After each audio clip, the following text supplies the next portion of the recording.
السلام عليكم ورحمة الله وبركاته.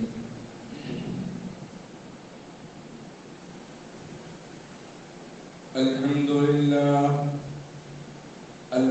لله نحمده ونستعينه ونستغفره ونؤمن به ونتوكل عليه ونعوذ بالله من شرور أنفسنا ومن سيئات أعمالنا. من يهده الله فلا مضل له ومن يضلله فلا هادي له. ونشهد أن لا إله إلا الله وحده لا شريك له. ونشهد أن سيدنا وحبيبنا ونبينا ومولانا محمدا عبده ورسوله. اللهم صل على محمد في أول كلامنا. اللهم صل على محمد في أوسط كلامنا. اللهم صل على محمد في آخر كلامنا. اللهم صل على محمد وعلى آله وأصحابه وأزواجه وأهل بيته أجمعين. أما بعد فأعوذ بالله من الشيطان الرجيم. بسم الله الرحمن الرحيم. وقاتلوا في سبيل الله الذين يقاتلونكم ولا تعتدوا إن الله لا يحب المعتدين. أما بعد فقد قال النبي صلى الله عليه وسلم: من قتل دون له فهو شهيد. صدق الله مولانا العظيم وصدق رسوله النبي الكريم. نحن على ذلك من الشاهدين لمن الشاكرين والحمد لله رب العالمين. قابل قدر بزرگوں، عزیز نوجوان ساتھیوں، اللہ رب العزت کا بے انتہا فضل اور کرم، اس کا احسان عظیم ہوا، آئے نوازشیں ہوئی جس کی وجہ سے ہم اور آپ وقت اول میں اللہ کی بارگاہ میں تشریف لانا ہوا. یہ اللہ کا فضل ہے، اس کا کرم ہے. نعمتیں اس وقت سمجھ میں آتی ہیں جب وہ نعمت بھی اس کے پاس موجود ہے وہ ختم ہو جائے. کھجور کی اہمیت اس وقت معلوم ہوگی جب صرف اس کے پاس گٹلیاں بچی ہوں، اور گٹلیوں کی اہمیت بھی اس وقت معلوم ہوگی جب اس کے پاس سوائے پانی کی کچھ بھی نہ ہو. اللہ رب العزت نے جو مواقع، جو موقع، جو لمحات، جو اوقات، جو نعمتیں، جو سانسیں، جو دن، جو رات، جو دین، جو شریعت، جو قرآن، جو عبادت کا موقع فراہم کیا ہے، یہ اس وقت ہمیں سمجھ میں آئے گی جب ہم مراقبہ کریں گے. اس وقت ہم کو یہ باتیں سمجھ میں آئے گی، ہم تنہائی میں بیٹھ کر سوچیں گے، غور و فکر کریں گے، تدبر کریں گے. یہ اس وقت میں احساس ہوگا جب روح نکل جائے گی.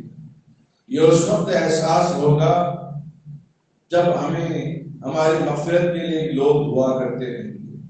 اسی لیے دین اسلام کے لیے، دین متین کے لیے، شریعت کے لیے، ایمان اسلام کے لیے ایک ایک لمحہ، ایک ایک سیکنڈ بھی اگر ہم کو عبادت کا موقع ملا، تلاوت کا موقع ملا، مسجد میں بیٹھنے کا موقع ملا، درود السلام پڑھنے کا موقع ملا، تو بہت بڑی نعمت ہے. مرنے کے بعد آدمی لاکھ کوشش کرے گا لیکن جان واپس نہیں آئے گی دنیا کے لیے. دنیا میں اس کو واپس نہیں بھیجا جائے گا. اس کو وہاں پر معلوم ہوگا کہ سبحان اللہ کی اہمیت کیا ہے، فلاں کی اہمیت کیا ہے. الحمدللہ ایک مرتبہ کہنے سے کیا ثواب ملتا ہے، کیا مقام مرتبہ ہے۔ البتہ جو موقع اللہ نے مجھے اور آپ کو عطا فرمایا، یہ بہت بڑی نعمت اور سعادت مندی کی بات ہے۔ اللہ کا نظام ہے، اللہ کا اصول ہے، روئے زمین پر جب تک ایک بھی اللہ اللہ کہنے والا باقی رہے گا، اس روئے زمین کو، اس کائنات کو اللہ تبارک و تعالیٰ برقرار رکھیں گے، اس کے نظام کو چلاتے رہیں گے۔ بس یوں ہی سمجھیں، مسجد میں وقت اول میں آنے والوں کی برکت سے وقت آخر میں آنے والوں کی نمازیں اللہ قبول فرماتے ہیں۔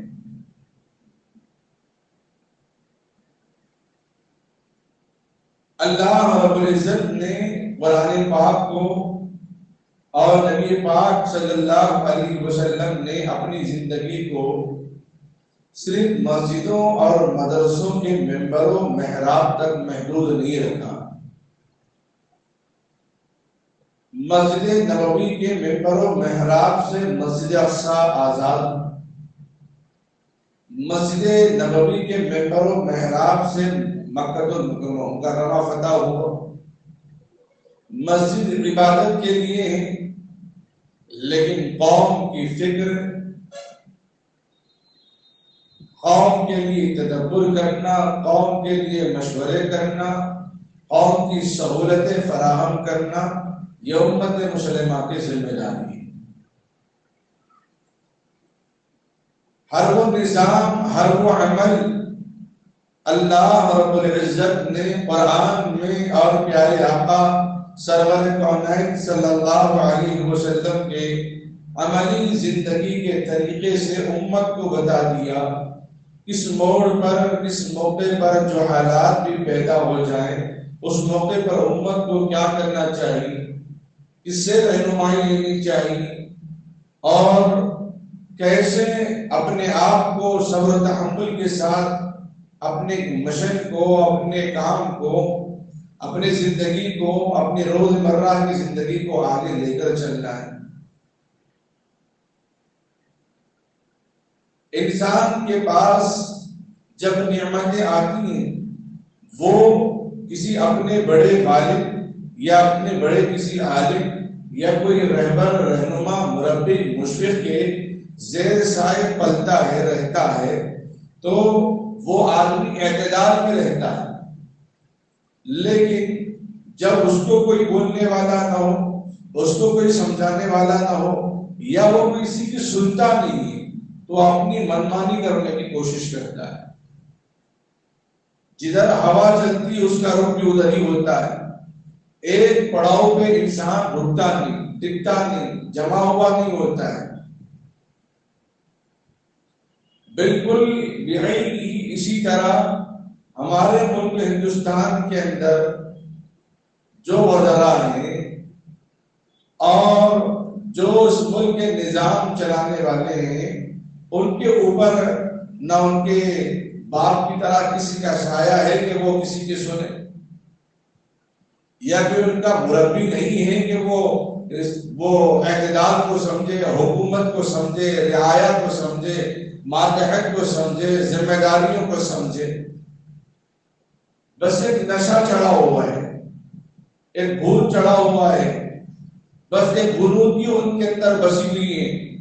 کسی بھی طرح اس ملک کے اندر ہماری حکومت ہو، کسی بھی طرح اس ملک کے اندر ہماری پکڑ ہو، ہماری لگام ہو، ہر جگہ ہماری چلے، بس ایک جنون چڑھا ہوا ہے۔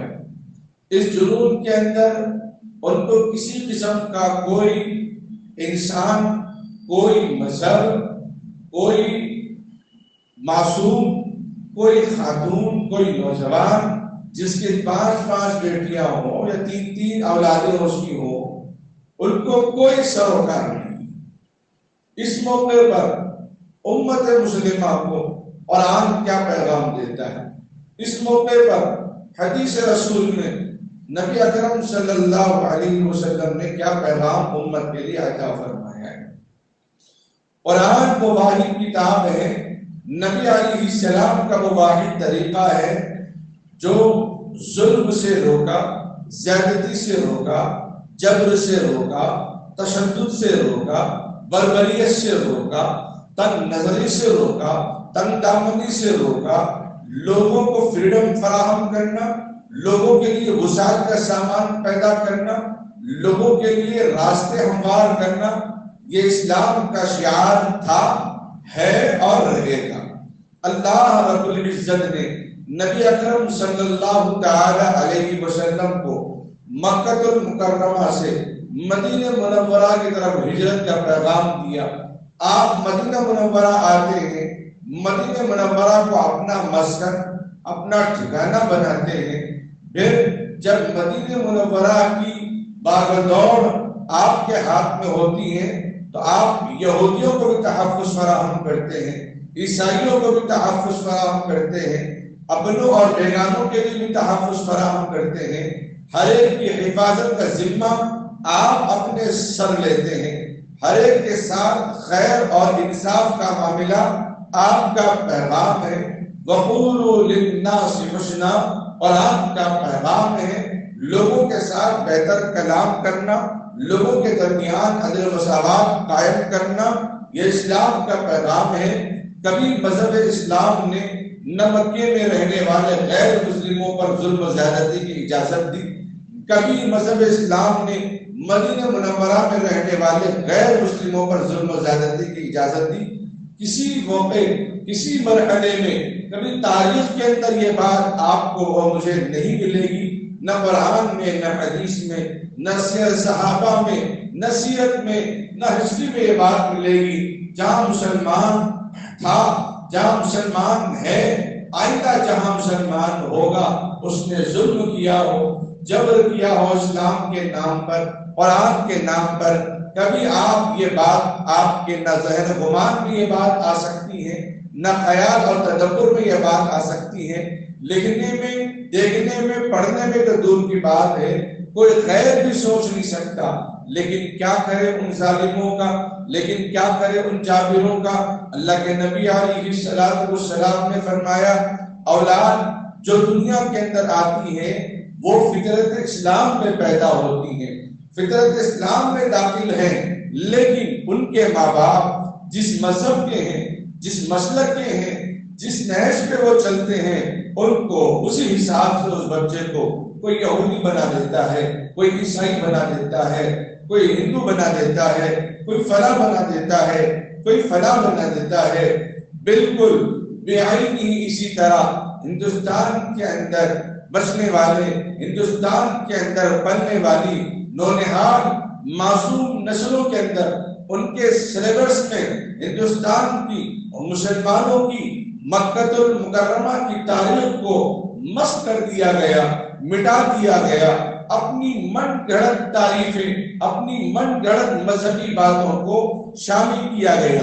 لکم دینکم ولی دین، ان کا دین انہیں مبارک، ہمارا دین ہمارے لیے مبارک ہے، ان کا دین ان کے لیے، ہمارا دین ہمارے لیے۔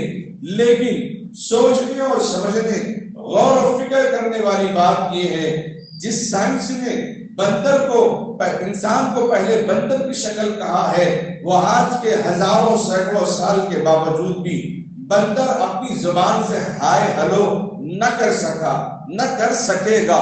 جس سائنس نے طوطے کو کبھی یہ نہیں کہا کہ پہلے انسان جیسا تھا، لیکن طوطا میاں مٹی تو سورہ فاتحہ بھی پڑھ لیتا ہے، سورہ اخلاص بھی پڑھ لیتا ہے، بتا دیتا ہے کہ کوئی مہمان آئے، کوئی مہمان آئے، جو سکھائے، جو رٹائے وہ تو بول دیتا ہے۔ گویا مجبوراً ہمارے اسکول اور کالج میں پڑھنے والے بچے بھی یہ لکھنا پڑتا ہے کہ انسان پہلے بندر کی شکل میں تھا، رفتہ رفتہ انسان اپنی شکل میں آ گیا۔ نعوذ باللہ، یہ بات تو کفر میں داخل ہے۔ کوئی کہتا ہو اللہ نے کیا انسان کو شکل میں بنایا؟ جس جانور کو جس شکل میں بنایا اللہ نے بنایا ہے، اسی کے اندر کوئی عیب نہیں ہے۔ بات تو یہ ہے اللہ نے جتنے جانوروں کو پیدا کیا ہے سب کی شرمگاہیں دموں کے اندر رکھا ہے، سب کی شرمگاہیں دو پیروں کے درمیان پہ رکھا ہے۔ کوئی جانور، کوئی حیوان، کوئی پرندہ، کوئی درندہ، کوئی چرند، کوئی مچھلی، کوئی مخلوق آپ کو ایسا دکھائی نہیں دے گی جبکہ اللہ نے اس کو اشرف المخلوقات میں شامل نہیں کیا، جبکہ اللہ نے اس کو امیری نہیں دی، جبکہ اللہ نے اس کو سرداری نہیں دی، لیکن کبوتر کو بھی دیکھیں، وہ اپنے پروں اور اپنے دم کے ذریعے سے اپنے شرمگاہ کو چھپائے ہوئے ہیں۔ چوہوں کو دیکھیں، چرند کو دیکھیں، پرندوں کو دیکھیں، لیکن انسان جس کو اللہ نے خلیفہ بنایا، انسان جس کو اللہ نے امیر بنایا، لیکن انسان جس کو اللہ نے سب مخلوق پر فوقیت دی، درجہ دیا، مرتبہ دیا، رتبہ دیا، مقام دیا، اس کے باوجود انسان اپنے جسم پر چھوٹے چھوٹے کپڑے پہن کر اپنے شرمگاہ کو، اپنے جسم کے نازک حصوں کو عیاں کر کے، واضح کر کے، ظاہر کر کے، دکھا کے وہ گھومتا پھرتا رہتا ہے۔ عورتوں کا بھی، چاہے وہ اپنے ہوں یا بیگانے ہوں، ان کا بھی یہی حال، اپنوں کا بھی یہی حال ہے۔ اللہ نے ایک نظام بنایا تھا، اس نظام کو سمجھنے کی ضرورت ہے۔ اللہ نے ایک نظام یہ بتا دیا کہ بندر کبھی انسان نہیں تھا، بندر تو بندر ہی تھا۔ انسان کو اللہ نے انسان ہی بنایا ہے، ہر مخلوق کو اللہ نے باریکی سے اس کی شرمگاہ کو چھپا کے بنایا ہے، اور جس خدا نے اتنی باریکی سے ساری مخلوق میں حیا رکھا ہو، یہ کتنا بڑا الزام ہے کہ انسان کو بندر کا لقب دے دیا گیا اور بندر سے اس کو انسان کا لقب دے دیا گیا۔ تو معلوم یہ ہوا یہ من گڑت باتیں ہیں، یہ بس لکھی ہوئی باتیں ہیں، سوچی سمجھی سازشیں ہیں، سوچی سمجھی باتیں ہیں۔ اور یہ بات تقریباً ہم بھی جانتے ہیں ہندوستان کے اندر بھی، اور جس کو وہ گنیش مانتے ہیں ابھی وہ بٹھانے والے ہیں۔ کبھی تاریخ میں اللہ رب العزت نے بھی، تاریخ میں، انبیاء کی تاریخ میں، صحابہ کی تاریخ میں، اللہ رب العزت نے بھی کبھی ایسا نہیں کیا کسی انسان کے شکل و صورت میں اس کا سر نکال کر دوسرے جانور کا سر اس کے اوپر رکھ دیا ہو۔ ہاں، عذاب کے لیے، وعید کے لیے، عبرت کے لیے ان کے چہروں کو مس کر کے بندر ضرور بنایا ہے، لیکن اللہ رب العزت نے ایسا کسی کا سر نکال کے، کسی ہاتھی کا سر انسان کے اوپر رکھ کر کو نہیں بنایا۔ جب ان پجاریوں سے سوال کیا گیا تو انہوں نے کہا یہ پرمپرا میں یہ بات چلتی بھی آ رہی ہے، اور یہی بات ہمارے رامائن، بھگوت گیتا، فلاں چیزوں میں لکھی گئی ہے، بس ہم اسی کو اسی طریقے سے مانتے ہیں جس طرح ہمارے آبا و اجداد مانتے ہیں۔ یہ ہمارا مذہب ہے، یہ ہمارا مسلک ہے، یہ ہمارا طریقہ ہے۔ اگرچہ کہ سائنس ہم کو سمجھ میں نہیں آتی اس سلسلے میں، آپ وہ ان چیزوں کو بھی دیکھیں، نہ جانے کتنے عنوان ذہن میں آ رہے ہیں، آپ حضرات کے سامنے بتانا ضروری ہے۔ KFC اور کیا وہ ڈومینوز، جس کے اندر ایک نوجوان نے انٹرویو سے لیا، پوچھا کہ حلال ہے، ان لوگوں نے کہا کہ نہیں، سائنٹیفک طریقے سے حلال ہے، کسی مسلک کا اس میں ہمارے پاس کسی مذہب کا وہ نہیں ہے۔ کون سی ایسی چنی ہے جو خود بسم اللہ بھی پڑھتی ہو، جس کے اندر اللہ نے جان بھی ڈالا ہو اور جس کی اولاد بھی ہو، ایسا وہ کون سا طریقہ ہے؟ لیکن پھر بھی ہمارے لوگ کیا سمجھتے ہیں کہ نہیں، ایسے علاقوں میں جا کے کھانا یہ ہمارا شعار ہے، یہ ہماری پہچان ہے، یہ ہمارا بڑاپن ہے، یہ ہمارے لیے آفیشل ہے، یہ ہمارے فلاں سمجھ کر شوق سے کھاتے ہیں۔ اور زمانہ ایسا آیا نہ ہمیں حلال کا خیال رہا، نہ حرام کی تمیز رہی، نہ حلال و حرام کی تمیز ہو تو پھر کیسے ہوگا ہماری اولاد کی تربیت، کیسے ہوگی ہماری اولاد کی پرورش؟ تو ان چیزوں کے اندر بھی گڑبڑی ہے اور ہمارے سلیبس میں بھی گڑبڑی ہے۔ اب دیکھیں، جو نونہال چھوٹے معصوم بچے ہیں جن کو اسکولوں میں پڑھایا جاتا ہو، اپنے ہو بیگانے، کیونکہ ہر بچہ مذہب اسلام پہ پیدا ہوا، لیکن ان کے آبا و اجداد جو مسلک میں ہیں، جو مذہب میں ہیں، انہوں نے اس کو ہندو اور عیسائی اور یہودی فلاں بنا دیا ہے۔ اب کیا پڑھایا جا رہا ہے کہ مسلمان دہشت گرد ہے، کیا پڑھایا جا رہا ہے خانہ کعبہ میں جو حجر اسود ہے اصل میں وہ شیولنگ ہے، کیا پڑھایا جا رہا ہے زمزم کا جو کنواں ہے وہ اصل میں گنگا کی اصل بہتی ندی ہے، ہمارا پوتر پانی اصل میں ہمارا تھا، مسلمانوں نے اس کو قبضہ کیا۔ وہ بت خانے جو 360 بتیں رکھی ہوئی ہیں وہ تاریخ پیش کرتے ہیں، لیکن 360 بت رکھنے سے پہلے جو ابراہیم اسماعیل علیہ السلام کی قربانی اس کو تو پیش نہیں کرتے، آدم علیہ السلام کی تاریخ اس کو تو پیش نہیں کرتے، حوا علیہ السلام کی تاریخ اس کو تو پیش نہیں کرتے۔ اب معصوم بچہ اسکول اور کالج میں پڑھے گا، یہی پڑھے گا، وہ بڑا ہونے کے بعد بھی یہی سمجھے گا کہ ہاں اصل میں ہمارا ہی مذہب ہے، اصل میں ہمارا ہی طریقہ ہے، کعبہ بھی ہمارا ہے۔ ایک حاجی صاحب کی زبانی میں نے سنا کہ ایئرپورٹ میں، جب یہ نیا ایئرپورٹ نہیں بنا تھا، بیگم پیٹ ایئرپورٹ تھا، وہاں پہ کاؤنٹر پہ بیٹھنے والا، چیکنگ کرنے والا غیر مسلم کہتا ہے زمزم کے دینے میں بحث کرنے لگا اور کہنے لگا اتنا کافی، اصل پانی تو ہمارا ہے، اصل وہ کہہ رہا ہے کہ اصل پانی تو ہمارا ہے، تم لوگ اس کو لے کر جا رہے ہو۔ یہ تعصب پرستی ہر جگہ پھیلی ہوئی ہے، یہ کوئی نیا معاملہ نہیں۔ مسلمان جس کے پاس جو طاقت ہے، اتحاد کی طاقت اپنی جگہ، لوگوں کے لیے مل جل کر رہنا، یہ دوسری طاقت مسلمانوں کی سب سے بڑی ہے۔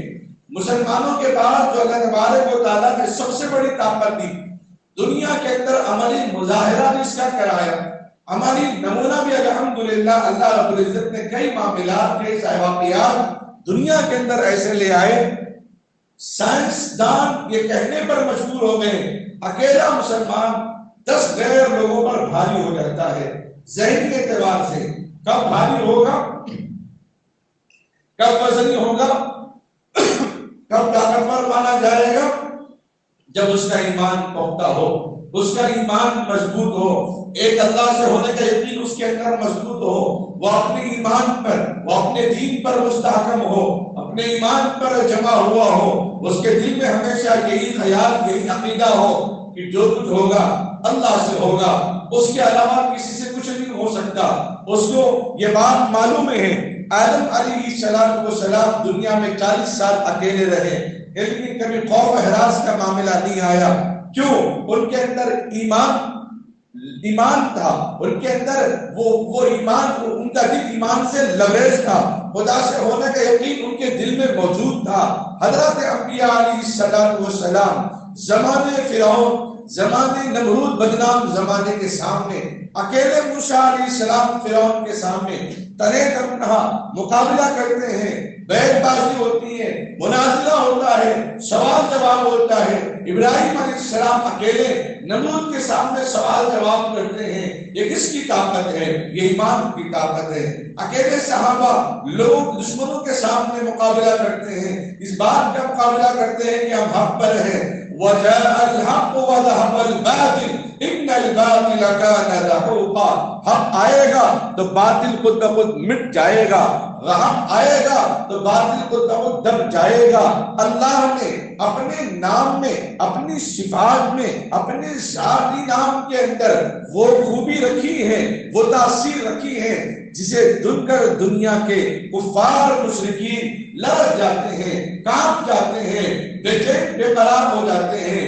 ابھی چند مہینوں پہلے ہم نے کیا نہیں دیکھا، 50 سال سے فلسطین کو ظلم و جبر اور بربریت کا نشانہ بنا کر رکھنے والی فوج جب فلسطین کے مسجد اقصیٰ کے دائرے سے گزرتی ہے، اوپر چھوٹے معصوم بچے اور عورتیں اپنی زبان عام سے کہتے ہیں نعرے تکبیر اللہ اکبر، جن کے ہاتھ میں کچھ بھی نہیں، جن کے گھروں میں کچھ بھی نہیں، جن کے ہاتھ میں نہ تیر ہے نہ تلوار ہے، قلم پکڑنے کو بھی نہیں دیا جا رہا ہے، اسکولوں کو مسمار کیا جا رہا ہے، تباہ و نیست نابود کیا جا رہا ہے، لیکن خالی ہاتھ بچے کھڑے ہو کر اوپر نعرے تکبیر اللہ اکبر کی صدا لگاتے ہیں، تو نیچے سے گزرنے والی، ننگا ناچ کرنے والی فوج، ظلم اور بربریت کرنے والی فوج تم دبا کے بھاگ جاتی کہ کیا ہوگا ہمارے پاس، کیا ہوگا، وہ لوگ کیا کرنے والے ہیں، حالانکہ ان کو بھی پتا ہے ان کے پاس کوئی سامان نہیں ہے، اس لیے کہ کسی گھروں کو انہوں نے نہیں چھوڑا،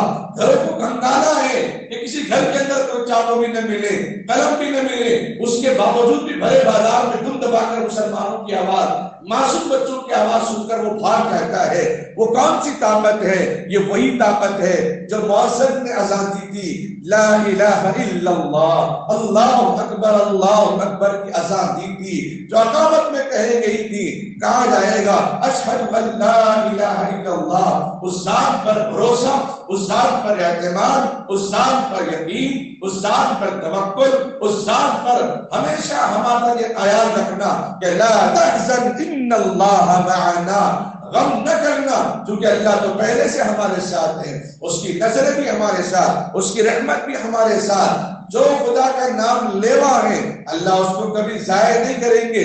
جو خدا کے نام پر جس کو قتل کیا جاتا ہو, اس کو مارا جاتا ہو, بی بی آسیہ رضی اللہ تعالی عنہا, اللہ نے کیسا مقام مرتبہ عطا فرمایا. فرعون جیسا شوہر, ظالم اور جابر بادشاہ, اس نے آسیہ رضی اللہ تعالی عنہا کو صرف مذہب اسلام قبول کرنے کی وجہ سے چمڑی کو ادھیڑا, اپنے کیلوں سے میخ مار کر تخت پر لٹا کر پوری چمڑی کی کھال اتروا دی, جس طرح بکرے کی کھال اتروائی جاتی ہے. لیکن بی بی آسیہ نے تب بھی اپنے اسلام سے منہ نہیں موڑا. بی بی آسیہ رضی اللہ تعالیٰ عنہا نے پیچھے نہیں ہٹا. لیکن جب ان کو شہید کیا جا رہا تھا, اس سے قبل ہی اللہ رب العزت نے ان کی روح قبض کر دی ہے. اسی لیے شہید کا چہرہ مسکراتا ہوا نظر آتا ہے, ایمان والے کا چہرہ مرتے ہوئے بھی مسکراتا ہے, چونکہ وہ خدا کو دیکھ لیتا ہے, جنت کا نظارہ کر لیتا ہے, جنت کی حوروں کا نظارہ کر لیتا ہے. وہ حسین جو خدا کے نور کو سجدے میں دیکھ رہا تھا, اسے اپنی گردن کٹنے کا احساس نہیں. آج کا جوان, آج کا نوجوان, آج کی ماں, آج کی بہن بیٹیاں اسلام کے نام پر ذبح ہو رہی ہیں, اسلام کے نام پر کٹ رہی ہیں, اسلام کے نام پر مر رہی ہیں. اور دیکھیں یہ آج امت مسلمہ کا ہر جگہ کمزور بچوں کو نشانہ بنایا جاتا ہے, عورتوں کو نشانہ بنایا جاتا ہے. بڑا عجیب معاملہ, بڑا عجیب منظر ہندوستان کے اندر اس موقع پر پھیل رہا ہے. ہمیں صبر و تحمل سے بھی کام لینا ہے, لیکن صبر و تحمل ایسا نہیں, صبر و تحمل ایسا نہیں. آج آ رہی ہے, ہم اس کو دیکھ کر اپنی جگہ کھڑے رہیں. گویا وَلَا تَقْتُلُوا أَنفُسَكُمْ, جن لوگوں نے اپنی جانوں کو ہلاکت میں ڈال دیا ہے. اللہ رب العزت نے صاف کہہ دیا کہ جانوں کو ہلاکت میں نہ ڈالو, خودکشی نہ کرو, بیمار رہ کر بیمار مت بنو, بزدل رہ کر بزدل نہ بنو, کمزور رہ کر کمزور نہ بنو. اب کیا اپنے اندر تبدیلی لاؤ. اب خدا نے اجازت دی ہے, جس خدا نے ہم کو یہ حکم دیا, جس نبی نے ہم کو یہ حکم دیا کہ آپ ضرورت کے وقت پیشاب کرتے وقت چونٹیوں کے اوپر نشان بنا کر پریشان نہ کرنا, چونٹیوں کے اوپر نشان بنا کر پریشان نہ کرنا. باہر سفر میں جائیں, بلوں میں پیشاب کر کے سراغ میں بسنے والی مخلوق کو پریشان نہ کرنا. اسی خدا نے, اسی نبی نے یہ حکم دیا ہے, اسی قرآن میں, اسی حدیث میں ہم کو یہ پیغام دیا. کوئی تم پر بے لا وجہ ظلم کرتا ہو, اس ظلم کو سہنے کی بھی تم کو اجازت نہیں, اس ظلم کو برداشت کرنے کی بھی تم کو اجازت نہیں ہے. تاتاری قوم کے زمانے میں وہ کیسے مسلمان تھے, ایک قانون آتی کہتی 20 نوجوان سے تم لوگ یہی کھڑے رہو, میں بھی تلوار لے آؤں. وہ تلوار لے آئے, 20 لوگوں کا قتل کر دیں. پہلا قتل کیا گیا, 19 کیا کر رہے تھے. شریعت نے خاموش بیٹھنے کی اجازت نہیں دی, یا تو اس کو تلوار کو توڑ دیں یا اس کے ہاتھ کو روک دیں. حضرت انس رضی اللہ تعالیٰ عنہ فرماتے ہیں, ایک مسلمان صحابی کے بارے میں جس کے سر کو پتھر سے مارا گیا تھا, پوچھا کس نے کیا, اور بات بھی نہیں کی جا رہی تھی, اشارہ کیا, تفصیل معلوم ہوئی, ایک یہودی نے ایک مسلمان کو اس طریقے سے مارا ہے. آقا مدنی صلی اللہ علیہ وسلم نے اس یہودی کو پکڑ کے بلوایا, اس کو بھی وہی سزا دی جو سزا اس نے مسلمان کو دی ہے. ایسا نہیں کہ نبی نے ایسا بھی کیا, کوئی مسلمان کسی یہودی پر ظلم کیا, مارا, تو آقا نے اس مسلمان کو بھی سزا دلوائی ہے, آقا نے اس مسلمان کو بھی کوڑے لگوائے ہیں, آقا نے اس مسلمان کو بھی قتل کرنے کا حکم دیا تھا. عمر رضی اللہ تعالیٰ عنہ نے جب ایک منافق کا قتل کیا تھا تو لوگوں نے کہا, ان کی ایک تنظیم کی یونٹی ہے, ان لوگوں نے آ کے کہا عمر فاروق نے مسلمان کا قتل کیا. آقا نے فرمایا کہ لاؤ, عمر کو بلا کے لاؤ, اگر وہ قصور ہے تو عمر کو بھی قصاص میں قتل کر دیا جائے گا. عمر سے پوچھا, عمر تم نے ایک مسلمان کا قتل کیا؟ عمر نے کہا کہ نہیں یا رسول اللہ, وہ تو مجھ سے فیصلہ لینے کے لیے آیا تھا, آپ کے فیصلہ اس نے پسند نہیں کیا, میرے فیصلے کو سننے کو آیا تھا, میں نے اپنا فیصلہ سنا دیا. جو نبی کا فیصلہ نہیں مانتا, میرا فیصلہ یہ ہے, اس کی گردن کو اڑا تو میں نے اڑا دیا. آقا فرماتے عمر گواہ کو لے آؤ. عمر رضی اللہ تعالیٰ فرماتے ہیں وہ ایک یہودی تھا, مسئلہ لے کر آیا, ایک منافق کو میں نے گردن اڑا دی, تو وہ تو دانشتہ بھاگنا شروع کر دیا, اب میں گواہ کس کو پیش کروں؟ اور آقا فرماتے عمر جب تک گواہ نہیں ہوگا فیصلہ نہیں ہو سکتا. آقا مدنی صلی اللہ علیہ وسلم بھی بیٹھے ہوئے ہیں, عمر رضی اللہ تعالیٰ بیٹھے ہیں, حضرات صحابہ بیٹھے ہیں. اتنی دیر ہوئی کہ اللہ رب العزت نے جبرائیل علیہ السلام کو بھیجا، اے جبرائیل جاؤ خوشخبری سنا دو، اس سے پہلے کہ میرے بندے عمر کے اندر جو عالم آ جائے، جاؤ خوشخبری سنا دو۔ آقا مدنی صلی اللہ علیہ وسلم فرماتے ہیں عمر مبارک ہو، ورنہ عمر مبارک ہو۔ عمر فرماتے ہیں یا رسول اللہ گواہ تو کوئی نہیں آیا، گواہ تو کوئی نہیں آیا۔ آقا فرماتے ہیں عمر گواہی اس کی ڈھونڈی جائے جس کا کوئی نہ ہو، عمر گواہی اس کی ڈھونڈی جائے جس کا کوئی نہ ہو، تیری گواہی تو خدا عرش سے لے رہا ہے۔ تو نے ایک منافق کا قتل کیا، ایک مسلمان کا تو نے قتل نہیں کیا۔ پھر آقا علیہ السلام ایسے انصاف کرنے والے آقا خود فرماتے ہیں، قرآن خود کہتا ہے البدن بالبدن والسن بالسن والجروح بالقصاص، فرمایا کسی نے کان کاٹا بدلے میں اس کا بھی کان کاٹا جائے گا، کسی نے ناک کاٹا بدلے میں اس کی بھی ناک کاٹی جائے، معاف کرے یہ بہتر ہے۔ کسی نے بلا وجہ قتل کر دیا اس کو بھی قصاص میں قتل کر دیا جائے گا، معاف کرے تو بہتر ہے۔ شریعت نے ظلم سہنے کی اجازت نہیں دی۔ جس طرح نماز کا چھوڑنا گناہ ہے، شراب کا پینا گناہ ہے، جس طرح لوگوں پر قرض لے کر ستانا بار بار پریشان کرنا گناہ ہے، اسی طرح ظلم کو سہنا بھی بہت بڑا گناہ ہے۔ اللہ کے نبی علیہ السلام نے اس یہودی کو بلوایا اور بلوا کر وہی سزا دی جو سزا اس نے مسلمان کو دی، وہی سزا دی جو ایک مسلمان کو اس نے سزا دی تھی۔ آج ملک ہندوستان کے اندر جو حالات پیدا ہو رہے ہیں، ان حالات میں کیا ہم اتحاد کی بات کریں یا اتفاق کی بات کریں، یا پھر ہم آپسی مسلمانوں کے اندر جو نفرتیں، جو اتفاقیاں، جو اختلافات ہیں ان کی ہم بات کریں، یا ان شیعہ حضرات کی بات کریں جو نام عمر رضی اللہ تعالیٰ عنہ پر بد کلامی کرتے ہیں، نام امی عائشہ رضی اللہ تعالیٰ عنہ پر بد کلامی کرتے ہیں، نام ابو بکر صدیق رضی اللہ تعالیٰ عنہ پر بد کلامی کرتے ہیں۔ کبھی بکری کو اما عائشہ کا نام دے کر چپل سے مارا جاتا ہے، کبھی بیت الخلاء کے قدمچے پر پیر رکھنے کی جگہ پر ابو بکر عمر لکھ کر بے ادبی کی جاتی ہے، کبھی تو عمر رضی اللہ تعالیٰ عنہ کو کافر کہا جاتا ہے۔ وہ عمر جنہوں نے اسلام کے لیے اپنی جان تک قربان کر دی، وہ ابو بکر جنہوں نے اسلام کے لیے سب کچھ لٹا دیا، قربان کر دیا، وہ اما عائشہ صدیقہ رضی اللہ تعالیٰ عنہ جن کے اسلام پر بے تحاشا احسانات ہیں، جن کی وجہ سے تیمم کی آیتیں نازل ہوئی، جن کی وجہ سے بہت سارے مسائل آسان ہو گئے ہیں، ارے ان کو گالی کیوں نہیں دیتے؟ جنہوں نے نبی کو ستایا، قرآن نے کہا تبت یدا ابی لہب وتب، ابو لہب کو تم گالی کیوں نہیں دیتے؟ فرعون کو گالی کیوں نہیں دیتے؟ نمرود کو گالی کیوں نہیں دیتے؟ عتبہ اور شیبہ کو گالی کیوں نہیں دیتے؟ فلاں کو گالی کیوں نہیں دیتے؟ عمر اور ابو بکر اما عائشہ صدیقہ رضی اللہ تعالیٰ عنہ مل گئے نام گالی دے۔ ہم ان کی بات کریں یا مسلمانوں کی اتحاد کی بات کریں، یا مسلمانوں کو بتائیں کہ ان حالات کے اندر ہم بات کسی پر ظلم ہو تو فوراً متوجہ ہو جائیں، یا ہم ان کی بات کریں یا کس کی بات کریں؟ یا مسلمان اپنے ایمان میں کمزور ہوتا جا رہا ہے، یا ہم اس کی بات کریں یا ان کی بات کریں جو ہمارے ماں بہنوں کو؟ بڑا عجیب و غریب بیان آیا ہے وزیر اعظم صاحب کا، بڑا عجیب و غریب بیان آیا ہے، نیم حکیم خطرہ ایمان، نیم حکیم خطرہ جان، جس طرح وہی معاملہ ہوتا ہے۔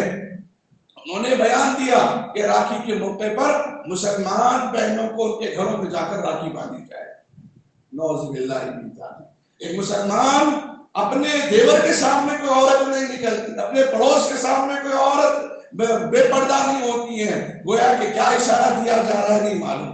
بڑا اچھا بیان شروع میں آیا کہ بیٹی بچاؤ بیٹی پڑھاؤ، اور عملی نمونہ ہم دیکھ رہے ہیں اس کا ریاکشن کیا ہے۔ اب اس کے اندر جو انہوں نے تحریک کی آواز اٹھائی کہ مسلمانوں کے اندر اعتماد حاصل کرنے کے لیے بہنیں کیوں یاد آ رہی ہیں، بیٹیاں کیوں یاد آ رہی ہیں، بھائی کیوں یاد نہیں آتا، انسانیت کیوں یاد نہیں آتی ہے؟ عجیب و غریب بیان آیا ہے۔ اب پتہ نہیں جو نیم حکیم خطرہ جان جیسے مسلمان ہیں، جن کو اسلام سے کوئی وابستہ نہیں، جن کو ثنا تک نہیں معلوم، جن کو کلمے کا مطلب تک نہیں معلوم، ایسے لوگ ایمان کے جو کچے ہیں، جو آدھا پڑھ کر آدھا مضمون کو چھوڑ دیا، اب وہ تو بک جائیں گے، وہ تو اس بات کو سن لیں گے، پھر ان کی بہنیں متاثر ہو جائیں گی، پھر ان کے بھائی متاثر ہو جائیں گے۔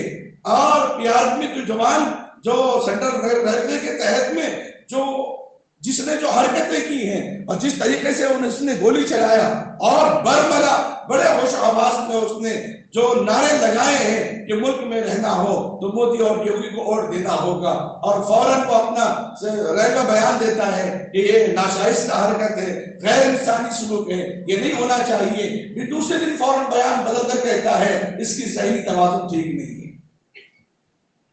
گویا شہر حیدرآباد کے اندر گزشتہ سال یا پیوستہ سال کسی مندر کے اندر کسی نے گوشت ڈال دیا، مسلمانوں نے اس کو پکڑا اور اس کو گرفتار کیا، پولیس نے دوسرے دن یہ بیان دیا کہ اس کا ذہنی توازن ٹھیک نہیں، یعنی جو بھی مسلمان کو مارے گا اور پکڑا جائے گا تو اس کا ذہنی توازن ٹھیک نہیں، اور اس کیس کو کمزور کر کے اس کو رفع دفع کر دیا جائے گا۔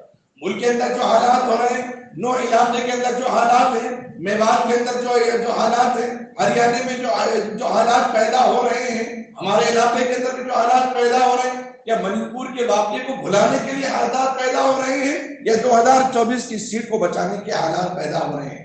ہمیں حکومت سے کوئی لینا دینا نہیں، ہمیں حالات سے کوئی لینا دینا نہیں ہے، ہمیں ان سے کوئی سروکار نہیں ہے۔ اب ہم فلسطین تو جا نہیں سکتے ان کی مدد و نصرت کے لیے، لیکن جس علاقے میں، جس سرزمین میں، جس جگہ پر ہم کھڑے ہیں، ہم بیٹھے ہیں، اس مقام پر کھڑے ہو کر اپنے مسلمانوں کی تحفظ تو ہم کر سکتے ہیں۔ اور بڑی تصدیقی رپورٹ یہ سامنے آئی ہے، آواز قسم کے نوجوانوں کو جن کا کوئی کام نہیں، بس یہ نفرت کو پھیلاتے رہیں، بس یہ اتفاقیوں کو پھیلاتے رہیں، لوگوں کے اندر ہندو مسلم کرواتے رہیں، اور ان کو تنخواہ 35,000 دی جائے گی، اور جو مسلمان کا سامان لوٹیں گے وہ ان کا سامان ہو جائے۔ یہ باضابطہ بیان ہے۔ نوجوان ایسے کھلے بیان دے رہے ہیں، ہمیں مسلمانوں سے کوئی مسئلہ نہیں ہے، ہمیں تو ان کی لڑکیوں سے پیار ہے، کھلے بیان آ رہے ہیں۔ پولیس اسٹیشن کے سامنے کھڑے ہو کر یہ بیان دے رہا ہے کہ یہاں پہ رہنا ہوگا تو فلاں نام کہنا ہوگا، ورنہ اس کو کوئی حق نہیں ہے۔ تو کیا ہو رہا ہے اس ملک کے اندر؟ اس کے لیے اپنی ایمان کو مضبوط کرنا ہمارے لیے بہت ضروری ہے۔ ان حالات کے اندر بھی ہمارے بعض نوجوان بچے بازاروں میں جب گزرتے ہیں، مسلمان بچیوں کو کمنٹ پاس کرتے ہیں، واہ کیا برقع ہے، کیا ہے کہ ٹفن میں آج ماشاءاللہ ذکر ہے، ایک دم زبردست ذکر ہے ماشاءاللہ۔ ایک نوجوان بتا رہا تھا کہ اس نے دیکھا ایک مسلمان بچی کو جو برقع پہن کے جا رہی تھی، پیچھے سے تھائی میں مار کے چلا گیا کہ واہ کیا جسم ہے، ماشاءاللہ کیا بات ہے، کیا نمبر مل سکتا، نمبر پھینک کے جا رہے ہیں، اور کرنے والے بھی مسلمان ہیں۔ ہمیں ان چیزوں سے فرصت نہیں ہے، ان سے کہاں فرصت ملے گی؟ جب ان چیزوں سے فرصت ملے گی تو پھر وہاں آ جائیں گے، پھر دیکھیں گے بعد میں مسجد میں ہاں کچھ کہا گیا تھا، کچھ باتیں دیکھی گئی تھی، یا کچھ باتیں ایسی تھی جو سنی گئی تھی، یا کچھ باتیں خواب میں دیکھی تھی، رات میں دیکھا، ہم دن کو بھلا دیے، مسجد میں سنے تھے، مسجد سے باہر جانے کے بعد ہم اس کو بھلا دیے۔ امت مسلمہ کے اندر بھی ہمیں غور و فکر کر کے نبی پاک صلی اللہ علیہ وسلم کے زمانے میں، نبی علیہ السلام نے پہلے بات تو میں بتاؤں گا کہ نبی صلی اللہ علیہ وسلم نے فرمایا شہید شہادت 2 قسم کا ہوتا ہے۔ جو دین اسلام کے لیے مارا جاتا ہے وہ بھی شہید، جو اپنے مال کی حفاظت میں مارا جاتا ہے وہ بھی شہید، جو اپنی جان کی حفاظت میں مارا جاتا ہے وہ بھی شہید، جو اپنی آل اولاد کی حفاظت میں مارا جاتا ہے وہ بھی شہید، کوئی انسانیت کے کسی جانور کو بچاتے مرتا ہے وہ بھی شہید ہے۔ یہ شریعت اسلام کا پیغام، یہ شریعت اسلام کا پیغام ہے۔ اسی لیے تو آقا مدنی صلی اللہ علیہ وسلم نے کیا فرمایا، یہودی کے ایک واقعے کو ذکر کر کے، ایک عورت تھی لیکن نیک نہیں، پاک باز نہیں تھی، بدکار تھی، لیکن اس نے کتے کی جان بچائی، اللہ نے اس کو جنت میں بھیج دیا، اللہ نے اس کو جنت میں بھیج دیا۔ ہمارے اعمال کیسے وہ ہمیں معلوم، اللہ کو معلوم، ہمارا روزے کا تعلق ہمیں معلوم، اللہ کو معلوم ہے۔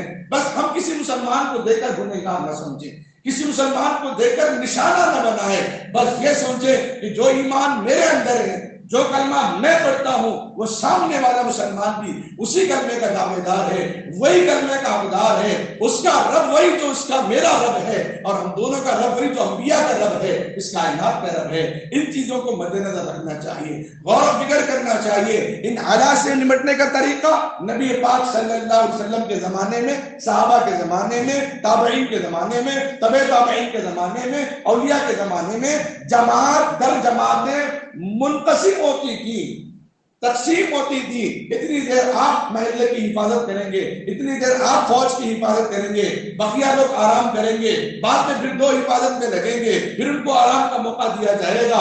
اگر حالات ایسے پیش آ جائے اور مسلمان ایسے حالات میں ایک جگہ جمع ہو کر آواز اٹھانا یہ قابل عقل مندی کی بات نہیں ہے۔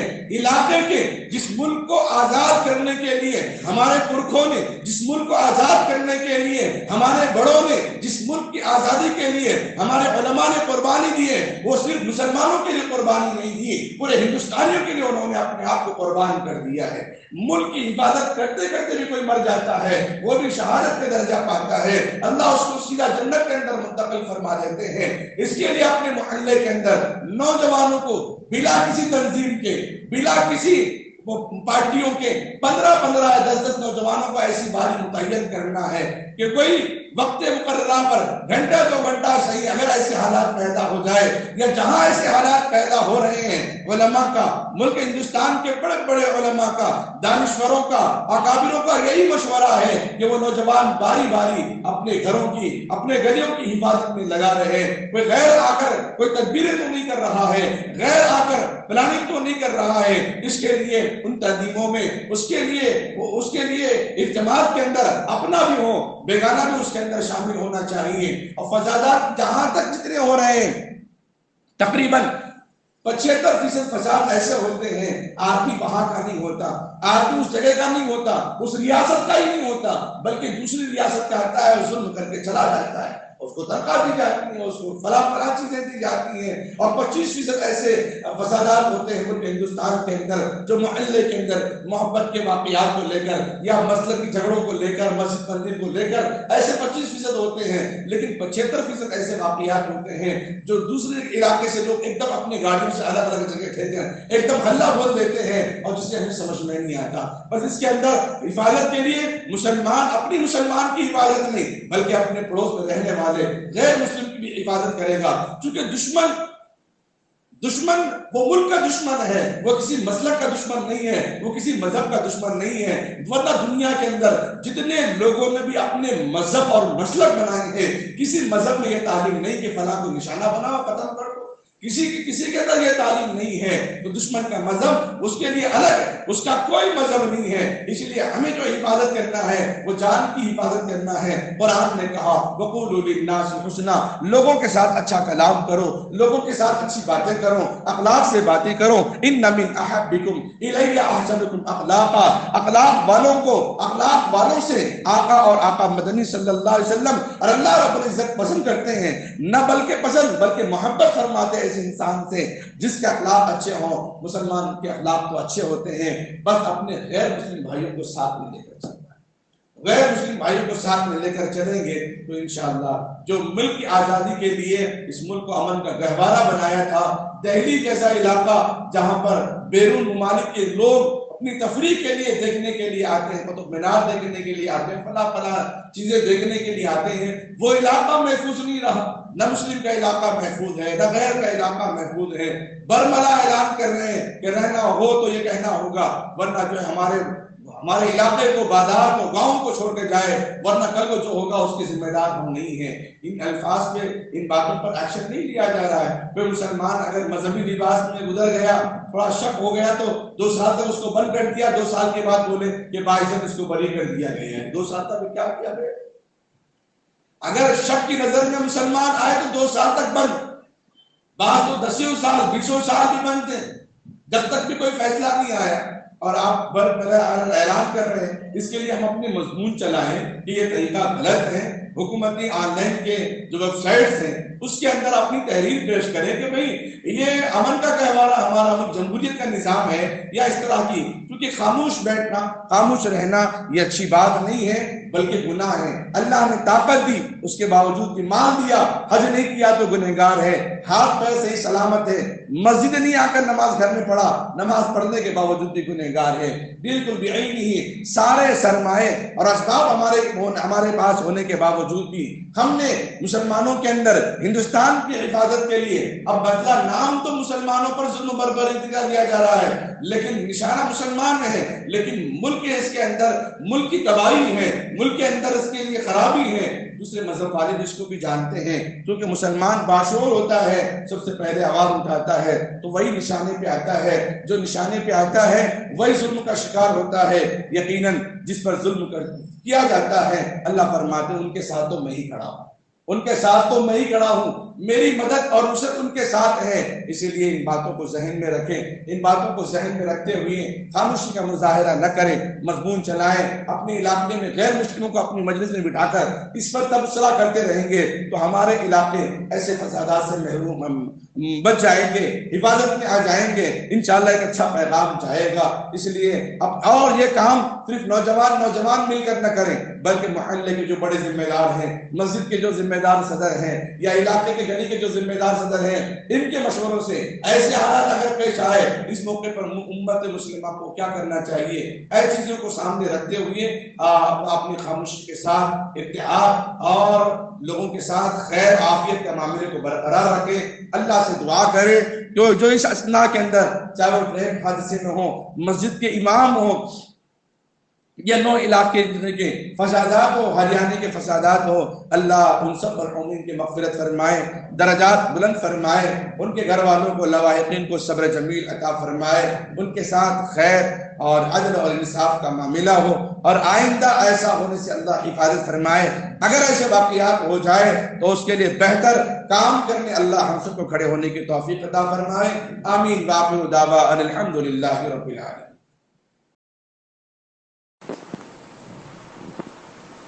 چند باتیں حالات اور مستقبل کے سلسلے میں آپ حضرات کے سامنے آئی، اس کو گوشت در گوشت زمینی سطح پر اپنے مسلمانوں میں، اپنوں میں، بیگانوں میں ایسے مجلس بنا کر ڈالیں کہ غیر مسلم بھی پڑے تو ان کی حفاظت کے لیے مسئلہ ہے، بڑا حساس مسئلہ۔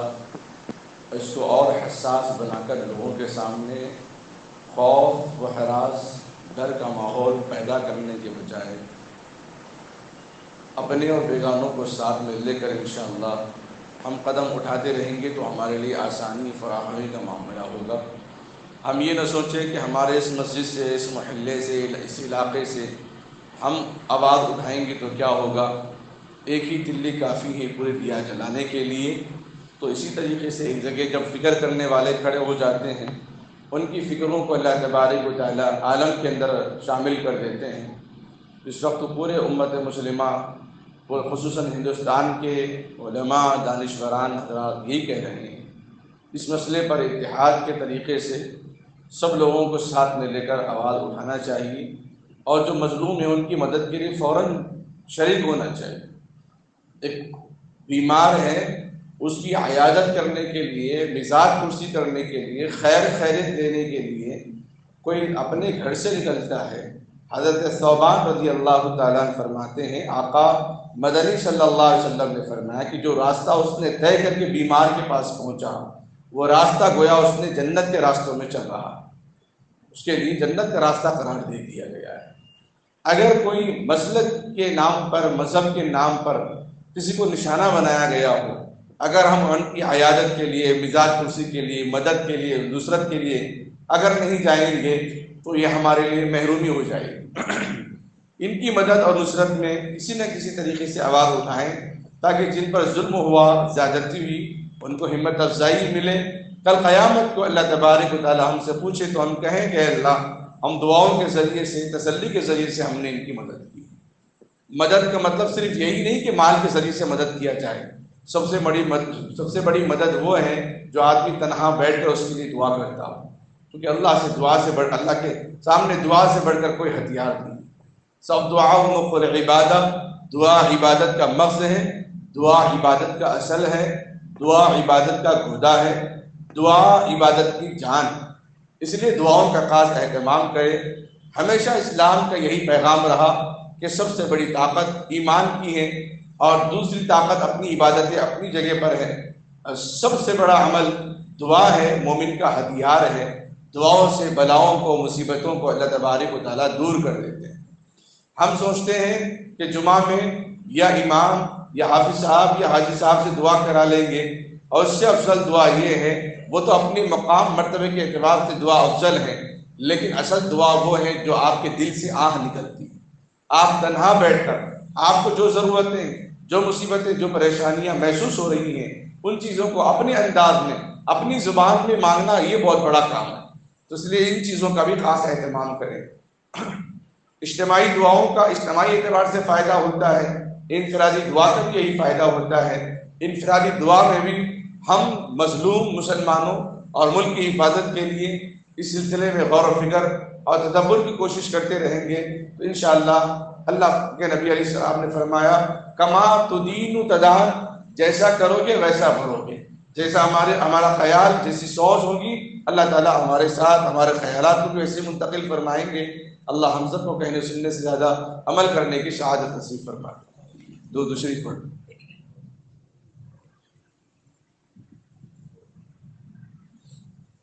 اللهم صل على محمد وعلى آل محمد وبارك وسلم۔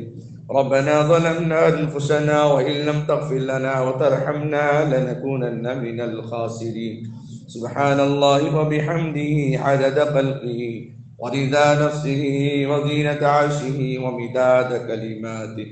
رضيت بالله ربا وبالإسلام دينا وبمحمد صلى الله عليه وسلم۔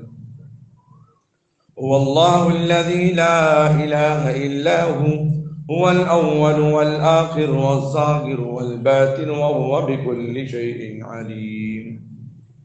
اے اللہ ہم سب کے گناہوں کو معاف فرما، خطاؤں سے درگزر فرما، رحم کا، کرم کا، عافیت کا، درگزر کا، چین کا، سکون کا، امن کا معاملہ عطا فرما۔ اے اللہ بڑوں کی رہبری میں، علماء کی رہبری میں زندگی گزارنے والا بنا، ایمانی طاقت ہمارے اندر عطا فرما، روحانی طاقت ہمارے اندر عطا فرما، جسمانی طاقت عطا فرما۔ اے اللہ ملک کے اندر ہونے والے فسادات سے حفاظت فرما، نمٹنے کے سامان اپنی دعاؤں کا خاص اہتمام کرنے کی توفیق عطا فرما۔ اے اللہ اس ملک کے فساد زدہ علاقے جو متاثر ہیں ان کے لیے مدد کے سامان فراہم فرما۔ اے اللہ ان کے لیے نصرت کا معاملہ عطا فرما۔ جو مسجد کے نائب امام شہید ہیں اے اللہ ان کے لواحقین کو صبر جمیل عطا فرما، ان کے درجات کو بلند فرما۔ ٹرین کے حادثے میں جو نوجوان شہید ہو چکے ہیں اے اللہ ان کے درجات کو بلند فرما۔ اے اللہ ان کے گھر والوں کو، ان کے بال بچوں کو صبر عطا فرما، ان کی رہبری کرنے کی توفیق عطا فرما۔ اے اللہ جو اور بھی اس فساد زدہ علاقوں میں اے اللہ جن کے جانی مالی نقصان ہوئے، زخمی ہوئے، اے اللہ دلی اعتبار سے ذہنی اعتبار سے پریشان ہوئے، اے اللہ ان کی مدد فرما، ان کی نصرت فرما۔ اور عالم کے مسلمان خصوصاً ملک ہندوستان کے مسلمانوں کو اپنوں اور بیگانوں کے ساتھ یکجٹ ہو کر ملک کی حفاظت کے سامان پیدا کرنے کی توفیق عطا فرما۔ اے اللہ نمازوں کا پابند بنا، اے اللہ ان نمازوں ان دعاؤں کے ذریعے سے اے اللہ ملک کی حفاظت کا سامان تیار فرما دے۔ اے اللہ بڑوں کا ادب احترام، چھوٹوں کو شفقت کرنے والا بنا۔ جو نکاح کے انتظار میں بیٹھے ہیں ان کے نکاح کو آسان فرما، پڑھنے والے بچوں کو کامیاب عطا فرما۔ جتنے حاضرین مسجد ہیں اے اللہ مجلس میں جتنے بیٹھے ہیں ہر ایک کے دل میں کوئی نہ کوئی تمنا ہے، آرزو ہے، امید ہے مولا، ان سب کے جائز ضرورتوں حاجتوں کو مکمل فرما۔ اے اللہ مرحومین کی مغفرت فرما، بیماروں کو شفا عطا فرما، پریشان حال لوگوں کی پریشانی کو دور فرما، جو قرض میں ڈوبے ہیں غیب سے ان کے قرض کے بوجھ کو آسان فرما۔ اے اللہ ہم نوجوانوں کے پیشانی کے بال پکڑ پکڑ کر دین کی محنت لے لے، دین کی خدمت کے لیے قبول فرما، دین کے ارشاد کے لیے قبول فرما، دینی مساجد مدارس مکاتب خانقاہوں کی حفاظت فرما، خصوصاً اس مسجد محمدیہ کی حفاظت فرما، اس کی خدمت کرنے والوں کی حفاظت فرما۔ اے اللہ جن لوگوں نے مسجد کو بنانے میں محنتیں کی، مشقتیں اٹھائیں اے اللہ ان کے دلی ارمان کو مکمل فرما، ان کے لیے آسانی کا معاملہ عطا فرما۔ اے اللہ جتنے حاضرین ہیں اے اللہ بڑے بھی ہیں، معصوم ہیں، نوجوان ہیں، اے اللہ معصوم بچے بھی ہیں، اے اللہ تیری بارگاہ میں ہاتھ اٹھائے ان مظلوموں کے لیے جن کے مال دکانیں ضائع ہو چکی ہیں، اے اللہ جو عورتیں بیوہ ہو چکی ہیں، جو بچے یتیم ہو چکے ہیں، اے اللہ انہیں مدد فرما، ان کی نصرت فرما۔ اے اللہ جس کا کوئی نہیں اس کا تو ہو جاتا ہے۔ اے اللہ ہر محکمہ میں مسلمان نام سن کر ظلم و بربریت کے نشانے پر ان کو نشانہ بنایا جاتا ہے۔ اے اللہ جہاں کوئی اپنا نہیں وہاں تو ہوتا ہے۔ اے اللہ مدد فرما، اے اللہ مدد فرما، اے اللہ مدد فرما، اے اللہ نصرت فرما، اے اللہ نصرت فرما، اے اللہ فراہمی کے سامان عطا فرما، اے اللہ آگے آنے والے حالات سے مسلمانوں کے اندر ہمت عطا فرما کہ اس سے نمٹ سکیں، ان حالات کا آمنا سامنا کرنے کی طاقت عطا فرما، ہمت عطا فرما۔ اے اللہ بلا کسی مسلک کے مذہب کے مسلمانوں کے ایک دوسرے کے اندر احترام عطا فرما۔ اے اللہ جو لڑکیاں لڑکے نکاح کے انتظار میں ہیں ان کے نکاح کو آسان فرما، بیوہ طلاق شدہ خواتین ہیں ان کا بھی عسر نو نکاح عطا فرما۔ اے اللہ جو مانگا اسے بھی عطا فرما، جو مانگنے سے رہ گیا اسے بھی قبول فرما۔ اس چھوٹی موٹی دعا کو اپنے فضل و کرم سے نبی اکرم صلی اللہ علیہ وسلم کے صدقۃ فعل قبول منظور فرما۔ وصلی اللہ تعالی علی خیر خلقہ محمد وعلى آلہ واصحابہ وازواجہ واہل بیتہ اجمعین برحمتک یا ارحم الراحمین والحمد للہ رب العالمین۔